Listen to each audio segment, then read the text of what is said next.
The late afternoon sun filtered through the dense canopy of Millfield State Forest, casting dappled shadows across the hiking trail where Mark Thompson walked hand-in-hand with his 7-year-old daughter, Chloe.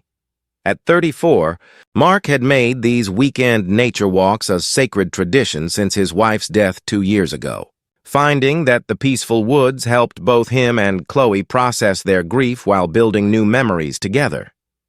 Chloe skipped alongside her father in her favorite pink hoodie, her brown ponytail bouncing as she pointed out interesting rocks and unusual bird calls. These forest adventures had become their special time, away from the demands of Mark's construction job and the everyday reminders of their loss. "Daddy, what's that sound?" Chloe asked suddenly, stopping in her tracks and tilting her head to listen more carefully. Mark paused, straining to hear what had caught his daughter's attention. At first, there was only the normal symphony of woodland sounds, rustling leaves, distant bird songs, and the gentle whisper of wind through the trees. But then he heard it too, a faint, desperate sound that seemed to be coming from somewhere off the main trail. "Help! Please, someone help me!" The voice was weak but unmistakably human, carried on the afternoon breeze from deeper in the forest. Mark's construction background had taught him to respond quickly to emergency situations, and his father's instincts immediately prioritized both helping whoever was in distress and keeping Chloe safe. "Chloe, stay close to me," he said, taking her hand firmly as they left the marked trail and pushed through the underbrush toward the sound of the voice. They found her in a small clearing about 50 yards from the main path. A woman in her early 40s lay partially buried in what appeared to be a shallow grave, dirt covering her legs and torso, while her arms remained free enough to claw at the earth around her. Her blonde hair was matted with soil, her navy business suit was torn and filthy, and her face showed the kind of terror that came from facing imminent death. "Oh my God," Mark breathed, immediately dropping to his knees beside the trapped woman while keeping one eye on Chloe, who stood frozen with shock at the sight. "Please help me!" the woman gasped, her voice hoarse from shouting. "I can't feel my legs, and I think whoever did this might come back."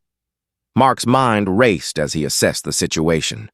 The woman had clearly been attacked and deliberately buried, though not deep enough to cause immediate suffocation. Her attackers had either been interrupted or had intended for her to die slowly from exposure and panic. "Chloe, I need you to run back to the main trail and flag down the first hiker you see," Mark instructed his daughter. "Tell them to call 911 and say we have a medical emergency in grid section C4. Can you remember that?" Chloe nodded solemnly, understanding the seriousness of the situation despite her young age. "Grid section C4, medical emergency. I'll be fast, Daddy." As his daughter disappeared through the trees, Mark began the careful work of excavating around the woman without causing further injury. His construction experience had taught him how to move earth efficiently while being mindful of structural stability. "What's your name?" he asked gently, trying to keep her calm while he worked. "Victoria," she replied, wincing as he cleared dirt from around her rib cage. "Victoria Sterling. I was hiking alone when 3 men attacked me. They said something about teaching me a lesson about taking what didn't belong to me." Mark recognized the name immediately. Victoria Sterling was the CEO of Sterling Enterprises, one of the largest development companies in the region. Her face had been in the business section of newspapers for months due to a controversial land acquisition that had displaced several working-class families from their homes. Despite knowing who she was and understanding why someone might harbor resentment against her business practices, Mark never hesitated in his rescue efforts. A person in danger was a person who deserved help, regardless of their wealth or the ethical complexity of their professional decisions. "Victoria, I'm going to get you out of here," Mark said firmly, continuing to dig around her trapped legs. "Just stay calm and keep talking to me. What else do you remember about the attack?" As Mark worked, Victoria found herself studying the face of the man who was saving her life. His calloused hands and work-worn clothes marked him as someone from the blue-collar world that her business decisions had often negatively affected. Yet here he was, risking his own safety to help her without asking questions about who she was or whether she deserved rescue. "They knew who I was," Victoria said quietly. They mentioned the Riverside Development Project and said I had destroyed their family's futures. I think one of them might have been Robert Chen, whose family lost their home in the acquisition. Mark's hands paused briefly in their digging. The Riverside Project had been particularly controversial because it had displaced a community that included several of his construction colleagues. He had watched good families lose homes they had owned for generations, all to make way for luxury condominiums that most local residents could never afford. But as he looked at Victoria's frightened eyes and saw the genuine terror she was experiencing, Mark realized that revenge and justice were two very different things. Whatever wrongs she might have committed in her business dealings, being buried alive in the forest was not an appropriate consequence. Victoria, whatever happened with your business decisions? This isn't justice, Mark said gently, resuming his digging. Nobody deserves to die like this, and whoever did this to you will face the proper legal consequences. As he freed her legs, Victoria gasped with relief and pain as circulation returned to her limbs. Mark helped her sit up slowly, checking for signs of serious injury while keeping watch for any sign that her attackers might return. "Why are you helping me?" Victoria asked suddenly, her voice filled with genuine confusion. "You must know who I am and what my company has done to people in your community." Mark met her eyes directly, his expression serious but kind. "Because every person deserves help when they're in danger, regardless of their mistakes or their past. My daughter is watching how I respond to this situation, and I want her to learn that we help people because it's right, not because they've earned it." Victoria felt tears forming in her eyes as she realized the profound moral lesson this stranger was teaching both his child and her.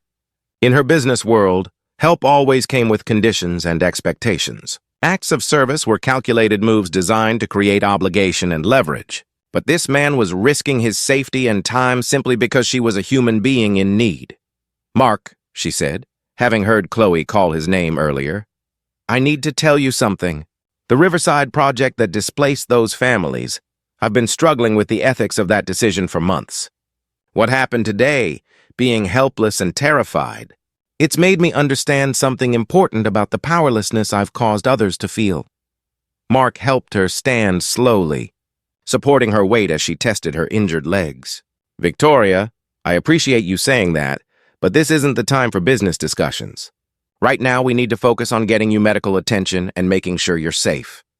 In the distance, they could hear voices and the sound of people moving through the forest. Chloe had successfully found help, and rescue was approaching. "Mark, before they get here, I need you to know something," Victoria said urgently. "What you've done today, saving someone who has probably caused hardship for people you care about, it's changed how I think about leadership and responsibility."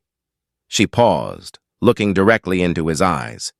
"I want to make things right with the families affected by the Riverside Project. But more than that, I want to learn how to run my business with the same kind of moral clarity you've shown me today." Mark was quiet for a moment, considering her words. "Victoria, if you're serious about that, then maybe something good can come from this terrible experience. But real change requires more than good intentions. It requires listening to the people who have been hurt and finding ways to rebuild the trust that's been broken." When the paramedics and police arrived, led by a proud but worried Chloe, they found Victoria Sterling sitting under a large oak tree, being cared for by a construction worker who had every reason to dislike her, but had chosen compassion instead. 3 months later, Victoria Sterling announced the creation of the Sterling Community Foundation, an initiative designed to provide housing assistance and job training for families displaced by corporate development projects. Mark Thompson was hired as the foundation's director of community outreach, bringing his understanding of working-class needs and his natural leadership abilities to the task of rebuilding trust between Sterling Enterprises and the communities it served. The foundation's first project was the construction of affordable housing for the families displaced by the Riverside development. With Mark overseeing the construction and Victoria working directly with affected families to address their specific needs. Chloe often visited the foundation offices after school, where she had become something of a mascot for the staff, and a reminder to Victoria that the most important business decisions were the ones that created a better world for children to inherit. The woman who had been buried alive in the forest had been rescued not just from physical danger, but from the moral isolation that came from prioritizing profit over people. And the single father who had saved her life had discovered that sometimes the most important construction projects were the ones that rebuilt human dignity rather than erecting buildings. The whispered words Victoria had spoken in that forest. Clearing her recognition that true leadership required moral courage rather than financial power had indeed changed them both, creating a partnership that proved that even the most unlikely alliances could build something beautiful when founded on mutual respect and shared commitment to justice. Thank you for listening to this story about finding redemption through unexpected acts of courage and compassion. If this tale reminded you that real leadership means being willing to help others even when they haven't earned it, please like this video, share it with someone who believes in the power of second chances, and subscribe for more stories celebrating the moral courage that can transform both individuals and communities. We'd love to hear in the comments about times when helping someone unexpected led to meaningful change in your own life, or when you witnessed someone choose compassion over judgment in difficult circumstances. Remember, sometimes the most important rescues aren't just about saving lives, but about saving souls and rebuilding the trust that makes communities strong.